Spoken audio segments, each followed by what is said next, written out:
साथियों, हमारी सरकार ने व्यवस्था में पारदर्शिता लाकर टेक्नोलॉजी का इस्तेमाल करके भी देश के पैसे बचाए हैं।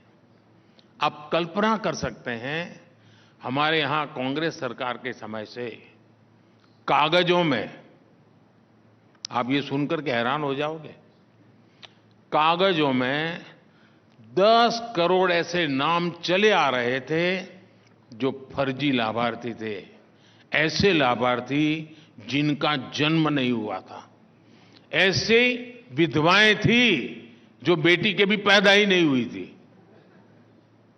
10 करोड़। हमने ऐसे 10 करोड़ फर्जी नामों को कागजों से हटाया।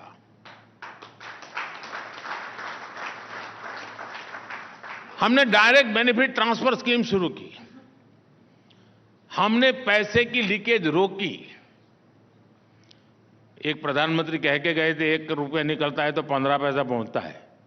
हमने डायरेक्ट ट्रांसफर किए, 1 रुपया निकलता है 100 पैसे पहुंचते हैं, 99 भी नहीं। ये डायरेक्ट बेनिफिट ट्रांसफर स्कीम का परिणाम यह हुआ है, देश के करीब 3 लाख करोड़ रुपए गलत हाथों में जाने से बचे हैं। हमारी सरकार को जी चीजें परचेज करनी होती हैं, उसमें ट्रांसपेरेंसी लाने के लिए जेम एक पोर्टल शुरू किया, GEM।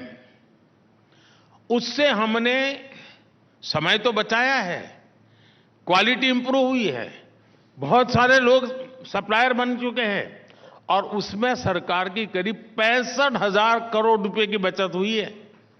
65,000 करोड़ का सेविंग। ऑयल प्रोक्योरमेंट का डाइवर्सिफिकेशन हमने किया और उसके कारण 25,000 करोड़ रुपए बचे हैं। ये आपको भी इसका लाभ मिल रहा है, डे टू डे मिल रहा है। पिछले 1 साल में सिर्फ पेट्रोल में इथेनॉल ब्लेंडिंग करके भी हमने 24,000 करोड़ रुपए बचाए हैं। और इतना ही नहीं, जिस स्वच्छता अभियान का कुछ लोग मजाक उड़ाते हैं, ये देश का प्राइम मिनिस्टर स्वच्छता की बातें करता रहता है। स्वच्छता अभियान के तहत हमने सरकारी इमारतों में जो सफाई का मैं काम करवाया, उसमें से जो कबाड़ निकला वो बेच करके मैं 1100 करोड़ रुपया कमाया हूं।